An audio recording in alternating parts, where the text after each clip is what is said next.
You want to have free English, French, and job searching videos to increase your skills to immigrate to Canada. Every day, you will have videos with articles, grammar rules, exercises, and tips for you to use during your busy day and improve your English, French, and your job searching skills. It is only up to you, and you alone. By hitting the subscribe button and the like and bell icons, you can have more examples of several accents like American, British, French, and especially Canadian. You will get exercises and tips to prepare yourself for the international exams required to immigrate to Canada. You will have templates and tips for your job searching. By taking all this, you will increase your chances to settle in Canada. Check our website link in the description below this video. You will have these videos in a partnership with Canada Smart Mind. You are going to see here 1. A text to improve your pronunciation. 2. A grammar rule to know how to say your things. 3. An exercise to consolidate your knowledge. You will learn how to speak and listen to English and French. That is why it's very important to click on the like and bell icons and on the subscribe button to receive our videos. Here you improve your skills to listen, read, write, and speak. In order to get a higher score on international tests, to improve your career abilities, and to immigrate to Canada or any other English or French-speaking country, pay close attention to this video to find out how. 1. Text, script, and the audio file. General Electric, a company known simply as GE to generations of Americans, announced Tuesday it will split into 3 companies.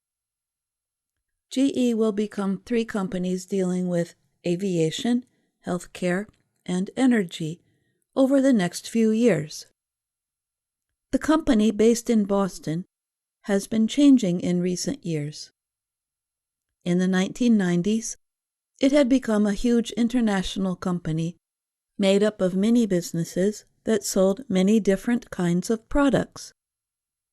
GE not only sold light bulbs and home electrical devices, but it also provided loans for airplanes and property. However, its loan business was heavily damaged by the financial crisis of 2008 and the coronavirus pandemic of 2020. GE no longer makes light bulbs or home devices, and stopped the loan business in March of this year. GE said it will separate its healthcare business in early 2023 and its energy business, including renewable energy, power, and digital operations, in early 2024. Lawrence Culp Jr. is the head of GE. He said in a statement, "By creating 3 industry-leading global public companies, each can benefit." He added that it would be better for customers, investors, and employees. Culp will become chairman of the healthcare company.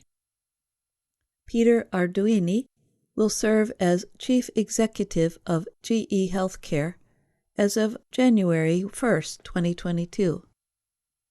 Scott Strezek will become chief of the combined renewable energy, power, and digital business.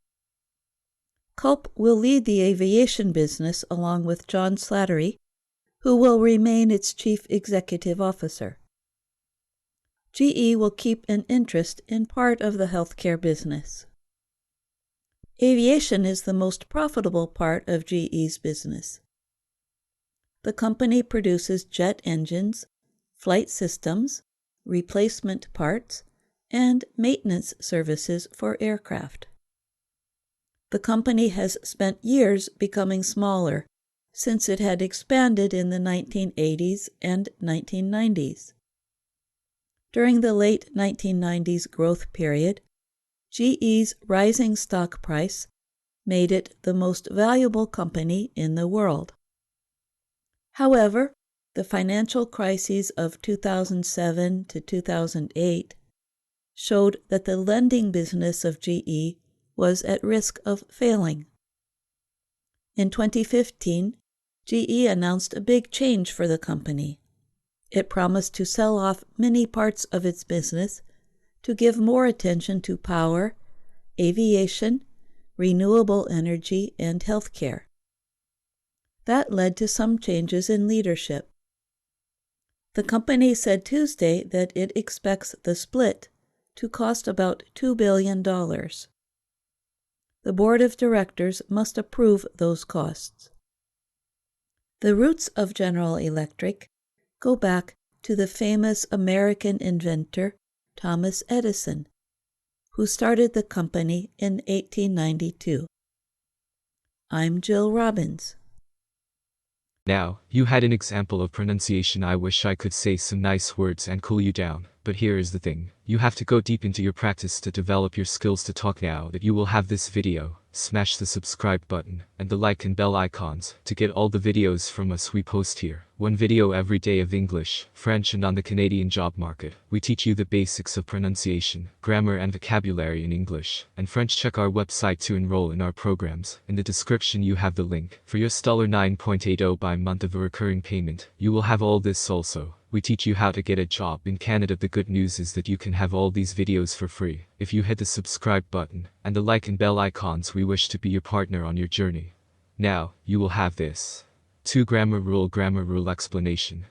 Small talk: who, what, where, when, why. Here you will see the practice and background of making small talk in English. Who makes small talk? People with many different relationships use small talk. The most common type of people to use small talk are those who do not know each other at all. Though we often teach children not to talk to strangers, adults are expected to say at least a few words in certain situations. See where. It is also common for people who are only acquaintances, often called a friend of a friend, to use small talk. Other people who have short casual conversations are office employees who may not be good friends but work in the same department. Customer service representatives, waitresses, hairdressers, and receptionists often make small talk with customers. If you happen to be outside when the mailman comes to your door, you might make small talk with him too. What do people make small talk about? There are certain safe topics that people usually make small talk about. The weather is probably the number one thing that people who do not know each other well discuss. Sometimes even friends and family members discuss the weather when they meet or start a conversation. Another topic that is generally safe is current events, as long as you are not discussing a controversial issue, such as a recent law concerning equal rights. It is usually safe to discuss the news. Sports news is a very common topic, especially if a local team or player is in a tournament or playoff or doing extremely well or badly.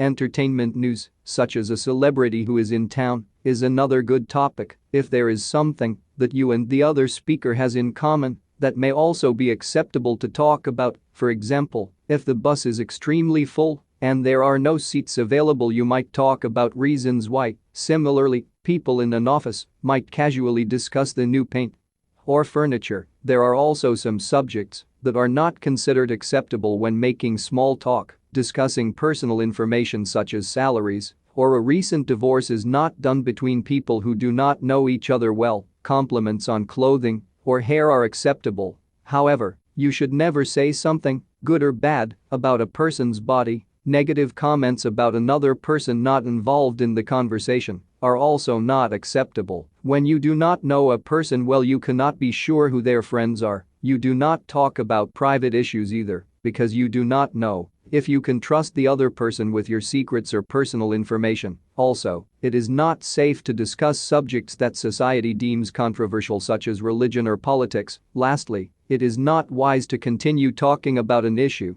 that the other person does not seem comfortable with or interested in. People make small talk just about anywhere, but there are certain places where it is very common. Most often, small talk occurs in places where people are waiting for something. For example, you might chat with another person who is waiting for the bus to arrive, or to the person beside you waiting to get on an aeroplane. People also make small talk in a doctor's or dentist's waiting room, or in queues at the grocery store. At the office, people make small talk in elevators or lunchrooms, and even in restrooms, especially if there is a lineup. Some social events, such as a party, require small talk among guests who do not know each other very well. For example, you might talk to someone you do not know at the punch bowl or at the poolside. It is called mingling when people walk around in a social setting and talk to a variety of people. When do people make small talk? The most common time for small talk to occur is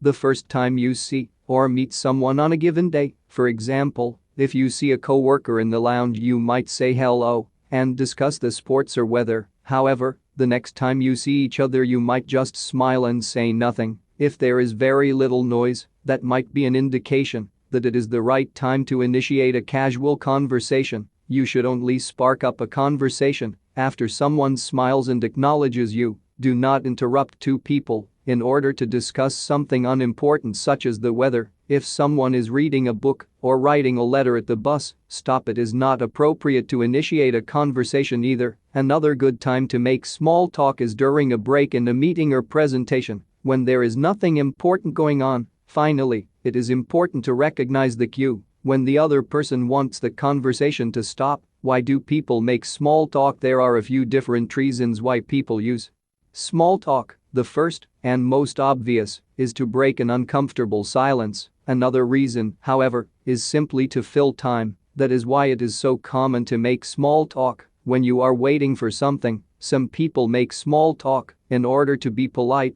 You may not feel like chatting with anyone at a party, but it is rude to just sit in a corner by yourself after someone introduces you to another person. You do not know anything about them, so in order to show a polite interest in getting to know them better, you have to start with some small talk.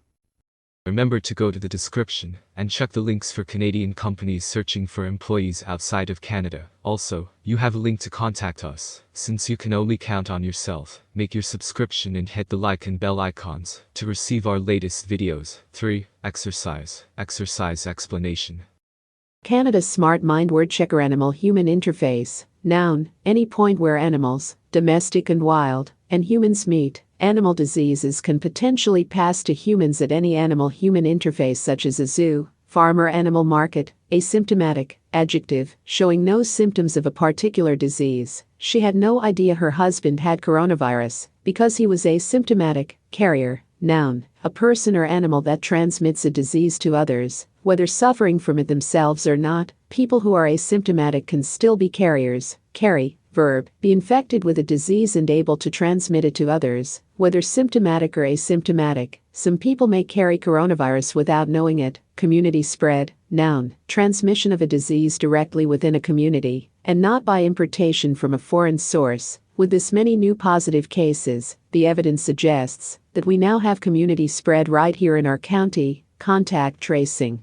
Noun, identification and monitoring of people who may have had contact with an infectious person. By insisting on strict contact tracing, as soon as someone was potentially infected, they managed to control the spread of the disease. Contagious, adjective, describing a disease that can pass from person to person, usually by direct contact. Describing a person with such a disease. See infectious. Patients who are still contagious are kept in isolation. Coronavirus, noun, any one of a large family of viruses that can cause disease in the breathing and eating systems of humans and animals. Respiratory and digestive systems. Coronavirus diseases can range from the relatively harmless common cold to more severe and potentially fatal diseases such as SARS, severe acute respiratory syndrome, seen through a microscope. Coronaviruses appear circular with spikes, like crowns Q, and are named from the Latin for crown, which is corona. Coronaviruses normally originate in animals and usually cannot be passed to humans, but very occasionally a coronavirus mutates and can then be transmitted from animal to human, and then from human to human. This is how the SARS epidemic started in the early 2000s. For example, did you know that the common cold can be a coronavirus disease? COVID-19, noun, official name for the novel coronavirus disease that emerged in China in 2019. COVID-19 equals coronavirus disease 2019. All countries are requested to report any new confirmed case of COVID-19 within 48 hours. Diagnose, verb, identify an illness by examining the symptoms. Only a medical professional can properly diagnose the cause of your problem. Diagnosis, noun, identification of an illness by examination of the symptoms. If you're not happy with the doctor's diagnosis, you could always get a second opinion. Disease, noun, illness, sickness, a disorder of the body. Polio is one of several serious diseases that have been nearly eradicated. Droplets, Noun, the spray produced when people cough or sneeze, and which can spread diseases like COVID-19. Healthcare personnel wear protective clothing to guard against the disease carried in droplets when infected people sneeze or cough. Epidemic, noun, occurrence of a particular disease in a large number of people in a particular area. See outbreak. Pandemic, the city was devastated by an epidemic of cholera in the 19th century. Flatten the curve. Verb, figurative, change the steep upward curve on a graph of new disease cases to a flatter, shallower upward curve over a longer time period through measures such as social distancing. Authorities hope that by introducing social distancing they will be able to flatten the curve and avoid hospitals being rapidly overwhelmed with new cases. Gain of function, noun, modification of a virus, naturally or artificially, that makes it more virulent or deadly. It is believed that scientists were secretly engaged in gain-of-function research in a race to create new bioweapons. Herd immunity, noun, an indirect protection from a disease resulting from a large percentage of the population gaining immunity, either through vaccination or through recovering from the disease. This virus is unlike the seasonal flu because there is currently no vaccine or herd immunity, he said. Incubation period, noun, the time from a person's first exposure to a disease to the time when symptoms develop. When they know the incubation period, they will know how long to keep people in quarantine. Infect, verb, affect a human or animal with a disease-causing organism, but can it infect human beings? Infected, adjective past participle, affected with a disease-causing organism. They were able to cure the infected left lung before the infection could speed to the right lung. Infection, noun, process of infecting, state of being infected. Infectious disease, breast milk can help protect babies against various infections. Infectious, adjective, describing a disease that can be transmitted through the environment, describing a human or animal capable of spreading an infection. See contagious, avoid the dogs as they may still be infectious. In the description you have our contacts. To know more about the remote programs and materials that you can have, tell us your questions and pretty soon, you will see what we have to say. Leave your comments about this video, and we will know what you like, and what we can do to better help you. Thank you for watching this video, and be sure that we will be with you in this journey to turn your dreams into reality. Keep up there, and write your story. I'll see you at the next one.